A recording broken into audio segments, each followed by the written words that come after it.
Hi, my name is Walter Rice. I'm a writer at the Monterey County Weekly, cover art, entertainment, and culture, and I'm here with special guest, photographer Kim Weston. Kim is part of the famed Weston clan of fine art photographers, which includes his grandfather Edward, father Cole, and uncle Brett. He's been a fine art black and white nude photographer for about 30 years. And he's here to talk to us about his work, including lectures, workshops, and exhibitions. Kim, thanks for being on the show. Thank you for having me. So you've got a lecture that you've done in the past called Growing Up Weston. That's correct. Can you tell us what was it like growing up a Weston?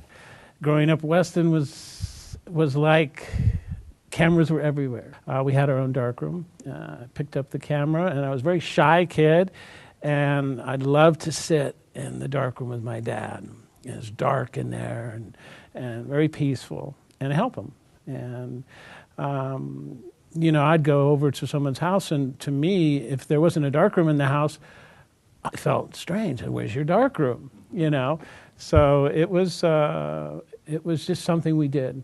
We took photographic trips. Dad would load us, all us kids, in the car, and we'd take our cameras and go photograph. And it was just a way of life. Can you describe how your photography has evolved over the years? Yeah, it's there again. In the beginning, I would travel with my Uncle Brett or my dad or friends, and mainly use large format, 4x5, 8x10. And I would photograph the more typical things that our family were known for, rocks and trees and big landscapes, abstracts. And I think that was just finding my way in the beginning. It's like any time you learn a discipline. And so for many years I did this.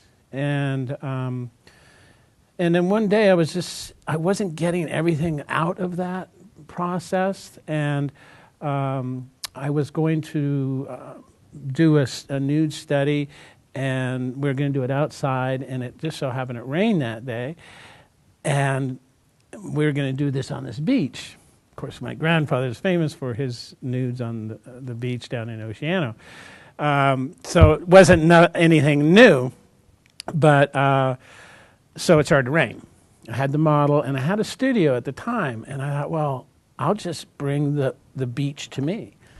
And I went down to the granite rock and got bags and bags of sand and filled them into my studio and shot. That was the first time I shot basically in my studio. That was over 30 some odd years ago. And what that did is it made everything in that scene was mine. I didn't have to wait on Mother Nature or the weather or whatever to be creative. Everything that I put into the photograph, I touched in some way. That was very, very appealing to me. And that's what I've been doing. You work exclusively with film, but can you talk about your relationship to digital photography? My wife and I, we would teach workshops and large format workshops in the beginning, 4x5, 8x10, and there were people that were interested. But as time went by and as digital became more popular, we found out that the people attending our workshops, probably now 98% are digital. So how me, an old-fashioned film guy, was going to keep, attracting students, to our workshops.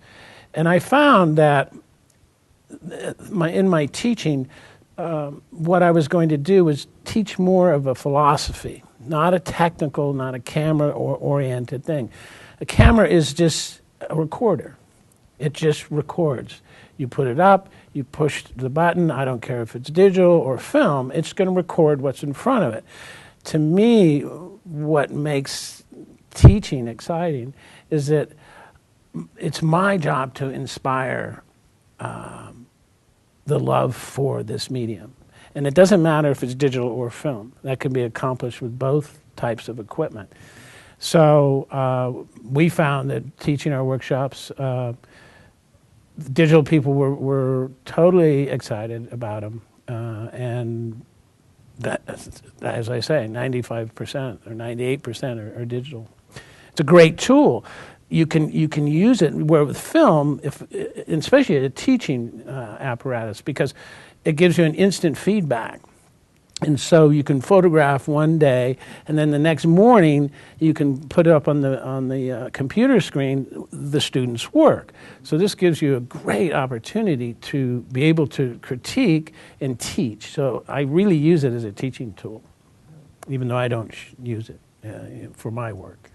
No. Can you describe the relationship between black and white photography and color photography for yourself and what it's meant in your family?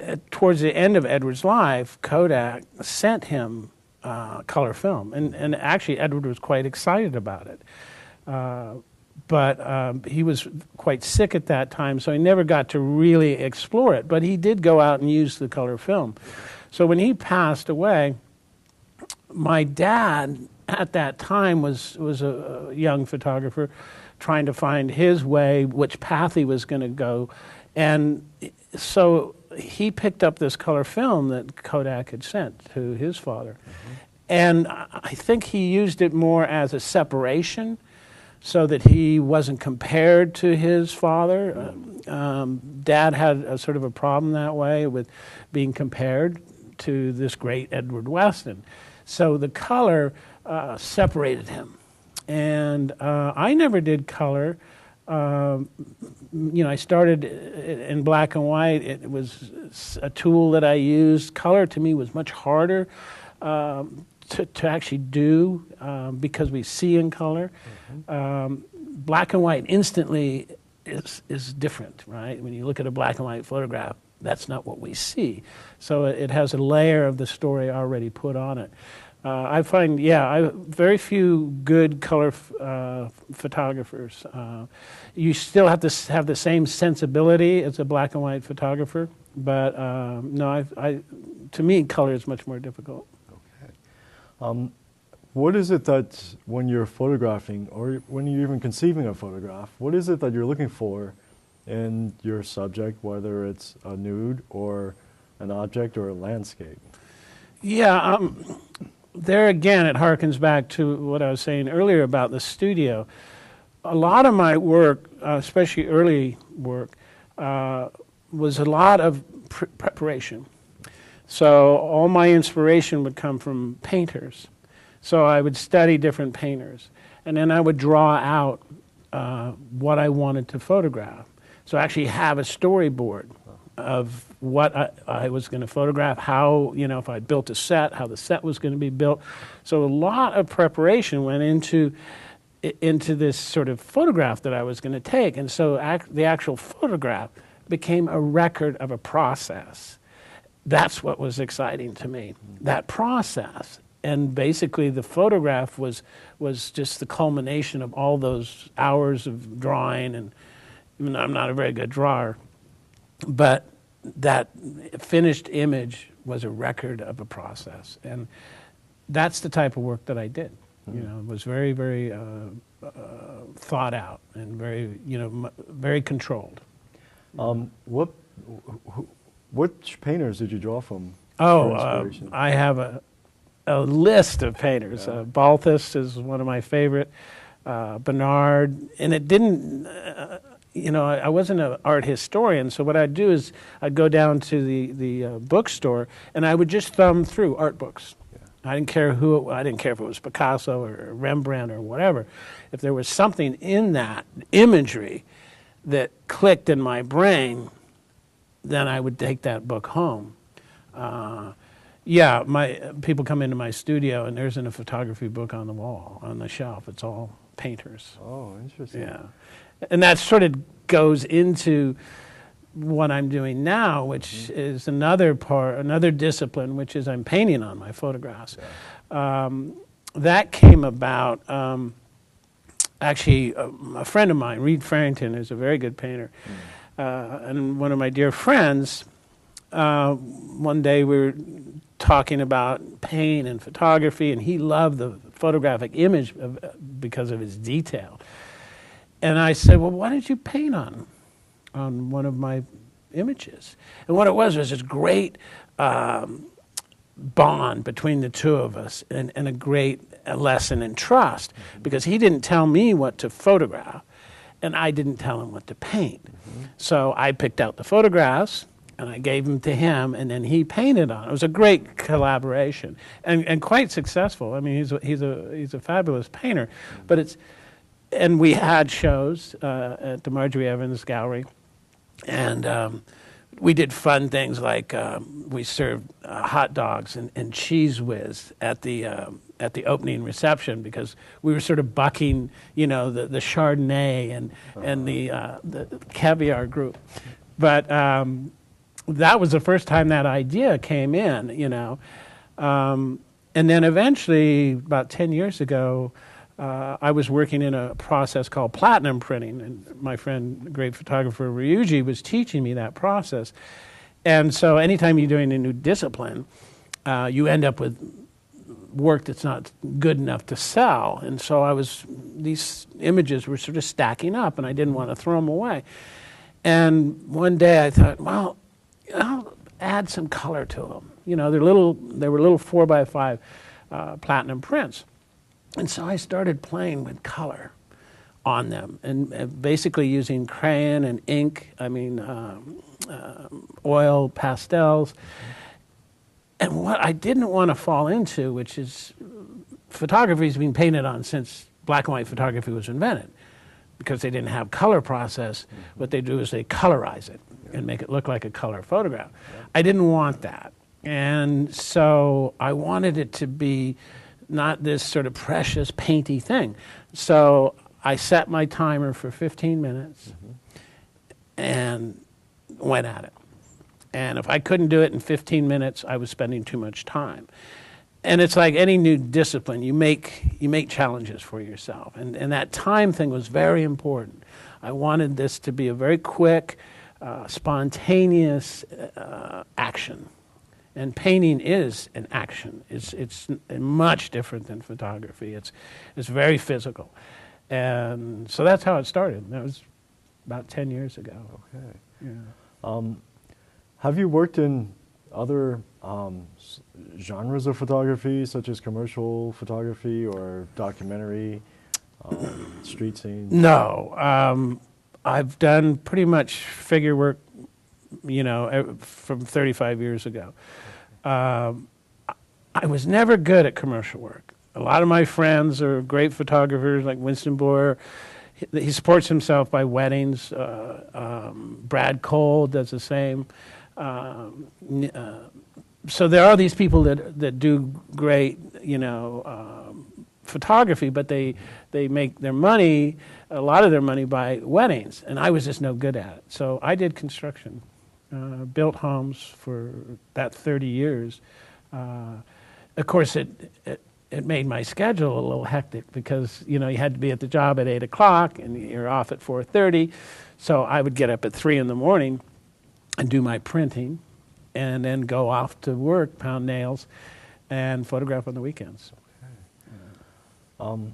What is it about the Monterey Peninsula that seems to be so alluring to not just you and your family, but other photographers and painters? What is it about this place that makes it conducive to what you do? Yeah, I think, and it's interesting, growing up here, being born in Carmel. In fact, where I was born was a convalescent hospital, and I thought that would be perfect. I'll just go from where I was born. It's not a convalescent hospital anymore, but I think just the beauty and the magnetism of the place, and once you get it was very art colonyist. They had the theater here, there was just and it was so kind of isolated, in those old days. Just to get over the hill from Monterey was a trek, there was no pavement or anything. But I think also the wildness of it, and the sort of the freedom to be able to do whatever you wanted. And of course, people just started to migrate here. And, my grandfather was living here, and there were people like Morley Bear who came back from the East Coast just to be around Edward Weston, and that happened a lot. And of course, Ansel was here, and of course, Jeffers, the poet, was here. All these people, all this excitement, all this sort of culture, and experimenting.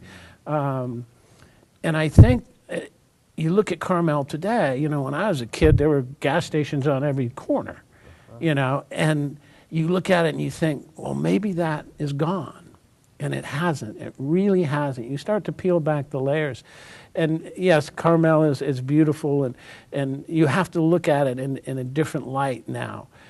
And underneath those layers, all that excitement is still there. I mean, there's painters, there's poets, there's, everything is still happening like it did, 50, 60, 70, 80 years ago. It hasn't changed. You might have to dig a little deeper, but, we still have artist meetings where we have sculptors and writers and, photographers. And I generally don't like to get to a group of photographers together because they want to just talk about equipment, and their lenses. That doesn't interest me, and so I love all types of art, so yeah, it's still alive today. I mean, it really is. Okay. So you're a big proponent of fine art photography, in particular film. And some of the ways in which you've promoted the art and kept it alive is through workshops and the scholarship. Can you talk about how your efforts, how you direct your efforts to that end? Yeah. It was always hard to make a living not doing commercial work. Like I said, that's why I did the carpentry. But also, even with a great last name, and my work is different. You think of Weston, you don't think of the type of work that I do. So my wife and I, she was a masseuse, Gina. I came to her one day. I didn't want to do construction anymore. And I said, why don't we, we had just moved into my grandfather's house where we live. Was it Wildcat? Wildcat Hill, yeah. Hill. Yeah. Okay. And the house was built by my uncle in 1938, and it's almost exactly the way it was when Edward lived there, in Karis. And I said, well, I'm no good at business, I can always come up with the ideas, but implementing them, I'm no good. Yes. Can you run the business? And the internet was just happening, starting to take hold. And so she said yes, she would, because without her, I'm nothing. I cannot do that. And so the two of us together make this thing that works. And teaching, that's how I make my income, is teaching and doing workshops. We do them all over the world. In fact, we're going to Finland this year to do a workshop. We go to Mexico, been to Scotland. We do one at Winston's Ranch out in Wyoming, and also Lake Powell. So I'm on the move a lot, and so it's exciting. Yeah. Okay. What about locally? Where can people expect to see some iteration of your work or your expounding of fine art photography here locally? Like, in what form and when? Well, yeah, I'm not represented by any galleries. I withdrew from galleries 15 years ago. But where we live, at Edward's house, is an accessible place. I mean, the tour bus doesn't come up, but if someone calls us and is interested in seeing the house or taking one of our workshops, they won't talk to me, they'll talk to Gina. But yeah, the house is a living museum. It's a real treasure, and so that is still open. When we moved there, that was part of our agreement to each other, was that the house was going to be accessible. And, we have people from all over the world visiting and seeing where Edward's darkroom is, and, it's quite unique. And the other thing we started was our scholarships. And that was Gina, wanting to learn photography because she knew nothing about it, decided to take a class at our MPC. And she was shocked at the students having to bring their own paper towels, and how it wasn't being sponsored well, and so we got together and I said, well, why don't we do a scholarship and have it analog and have students submit work, to keep it sort of exciting, for the teachers to keep teaching this process. Mm-hmm. I think the first year we had 12 entries. Last year, I think we had 92. So we've given out over close to $60,000 in scholarships to over 157 students. Wow. Yeah. So, and we're on our 10th year. And it's very exciting. To me, it's one of the greatest things to be able to give back to the community. This community where we live is such a wonderful place, and so fabulous that to give back in some way like this to help the students. And we even have a student, that won one of our scholarship is working for us now. And so you keep those connections together. It's community, and Carmel and the Monterey Peninsula has always been a wonderful community. Excellent. And I'm sure the feeling is mutual. Mm-hmm. Kim, I want to thank you very much for being on the show. Thank you. All right. Great.